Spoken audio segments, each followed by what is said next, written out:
Namaste, Pranam, Gita Dhyana.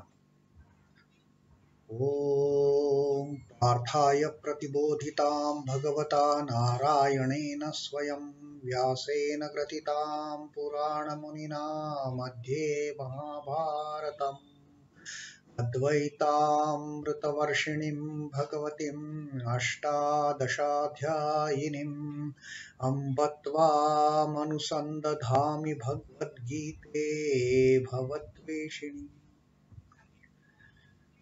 Oh,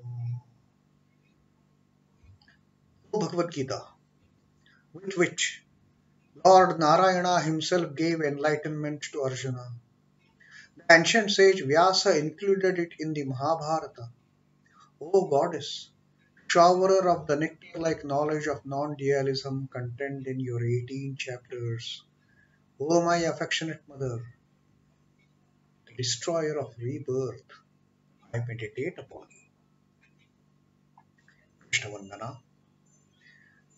Vasudevasutam devam kansachanuramardanam devakim paramanandam krishnam vande jagadguru. Son of Vasudeva, slayer of Kansa and Chanu, extreme delight for Mother Devaki, O Lord Krishna, the supreme teacher of the universe, my salutations to you. Today we will be reading the 8th shloka of the Jnana Karma Sannyasa Yoga of Srimad Bhagavad Gita, 4th Adhyaya. And this is after our reading of the 7th shloka of that most famous shloka, Yada Yada Hi Dharmasya Glanir Bhavati Bharata. Now, Sri Krishna is further elaborating on that same concept, what he had told to us in the 7th shloka. He's further, in the same context, Sri Krishna is again talking to Arjuna, telling him, why do I take birth? Why do I incarnate myself? Now he says, paritrāṇāya sādhūnāṁ vināśhāya duṣhkṛitām dharma-sansthāpanārthāya sambhavāmi yuge yuge. Sri Krishna says, Sri Krishna has told Arjuna, I have taken birth so many times. Both have taken. I remember everything, what has happened, what I have done in the previous births. And why do I come? There is no need for me to come. Because I'm unborn, I'm Aja. I'm unborn. I am Avyaya. I cannot be destroyed. I'm indestructible. I'm Akshara. I'm imperishable. But still, there are instances, there are times when out of my own Maya, out of my own will, I take the form as an incarnation. And here again, Sri Krishna says, paritrāṇāya sādhūnāṁ. Paritrāṇāya is for protection of, for protecting, for keeping safe. What? Sādhūnāṁ, of the good, of the righteousness, of the purity. Paritrāṇāya sādhūnāṁ vināśhāya ca duṣhkṛitām. Not only just to protect the good, but vināśhāya, for the destruction of what?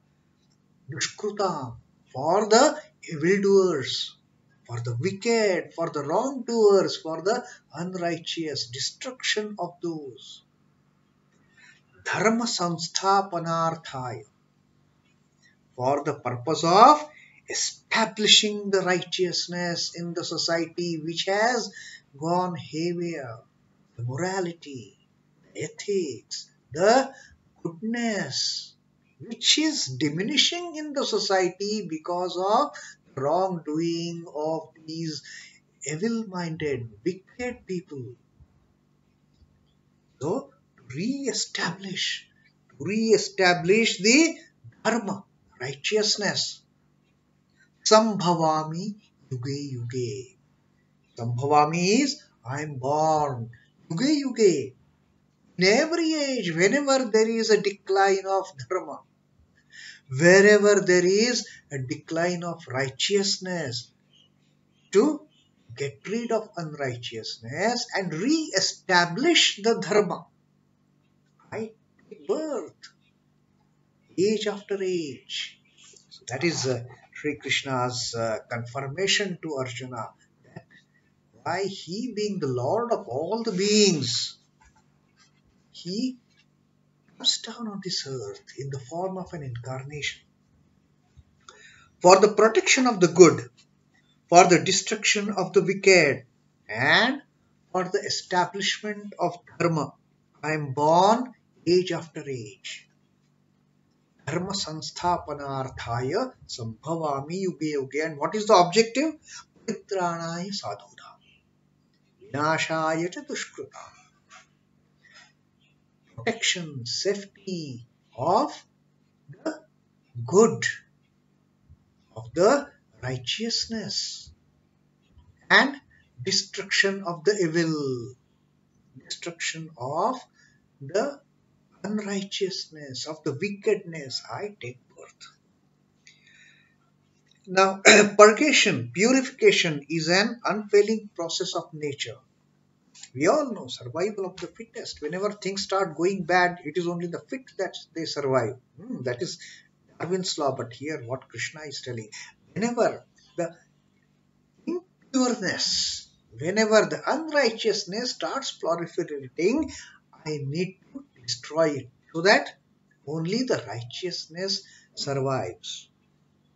The cleansing takes place at all levels in various ways. In the agricultural field, it goes on as weeding and manuring. Yes, even in our day-to-day life, we try to get rid of all the bad, of all the wickedness. We try. Whenever, our hair start growing, we look, it doesn't look good. It is, people say, oh, what a bad looking, what is that bad hairstyle? His hair has grown, and then we cut the hair to remove that bad portion of our hair and just keep that good. Whatever is good, keep it. Remove the bad. Likewise, this happens in every, everything in the nature. Whatever is bad automatically gets eliminated. And the good things, the good parts, the good portions, they survive. When wicked become more in number in the world, dharma would not thrive in their midst. It is becoming so difficult for 5 Pandavas to, be there with 100 Kauravas which are wicked. Personification of the wickedness. And therefore, it has to be eliminated. War, pestilence, famine, and such like forces inevitably come in both to strike a balance of the population and set right the perverts. Now, what happens? All this, the acts of destruction. It is not only the wicked. It happens. It is not only the wicked they are destroyed. Even some penalty has to be paid by the good also. Like what happened in this war of Mahabharata at the end of it. Yes, the wickedness was wiped out. The righteousness survived. But even from Pandava's side also, everybody was almost killed. Even Pandava's sons, Ashwatthama, just slayed them at the end of the war. Even the good ones, they got killed.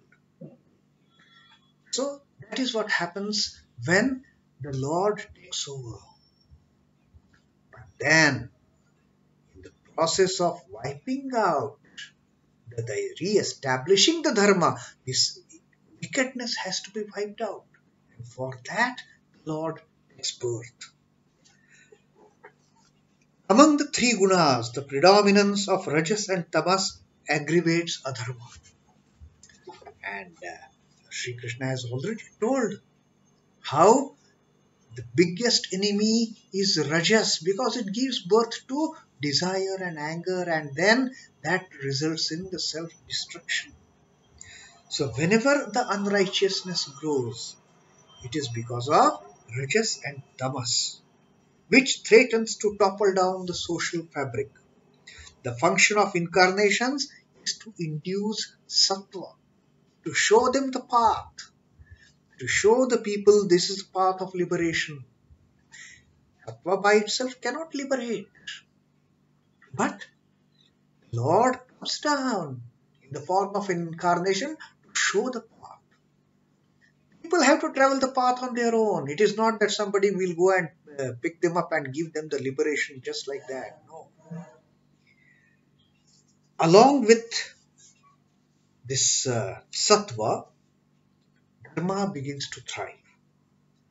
The balance of power among the three gunas is necessary in the social order to work on the right lives. So now here is the situation. Adharma has proliferated, and Sri Krishna has taken birth in this form of Sri Krishna to wipe out the wickedness, to establish the dharma, and to show the path. This is the path. You have to walk on this path. He has already been showing us in the form of Sankhya Yoga, in the form of Karma Yoga, and now here in this Adhyaya in the form of Jnana Karma Sannyasa Yoga. Now on this particular shloka of paritrāṇāya sādhūnāṁ vināśhāya duṣhkṛitām, how Thakur Sri Ramakrishna's teaching goes. Sri Ramakrishna says, a viceroy is deputed by a monarch. Now Sri Ramakrishna is giving an example of how the East India Company was working, in India at that time. A viceroy is deputed by monarchs to quell lawlessness and disorder in a distant dominion. The monarch is sitting in England. He had deputed the viceroy to India to ensure that lawlessness is curbed. Disorder is curbed in distant dominion. Similarly, an incarnation is the man of authority sent by Ishvara into the society. What happens there? Actually, they are physically two different people for that matter, the viceroy and the monarch. But what Sri Ramakrishna says is, incarnation is like that. It is also in a way different from Ishvara. Ishvara, which is nirguna, devoid of inequalities, just Satchidananda. That Ishvara takes birth in the form of a physical body as incarnation, sends that incarnation to the earth to see that lawlessness is removed, see that the disorder is taken care of, that vināśhāya duṣhkṛitām, and the good things, they are prevailed, they are protected. paritrāṇāya sādhūnāṁ. And then with that, dharma-sansthāpanārthāya, establish, set right the order. Set right the order which has been totally in disarray, in totally disorder. So that is how. Similarly, an incarnation is the man of authority sent by Ishvara to the society. He comes to put in order all lapses and deviations in the practice of dharma. That is what the role of incarnation sees, that Sri Krishna has explained in this particular shloka, the 8th shloka of 7th shloka of the 4th Adhyaya, Jnana Karma Sannyasa Yoga. paritrāṇāya sādhūnāṁ vināśhāya duṣhkṛitām dharma-sansthāpanārthāya sambhavāmi.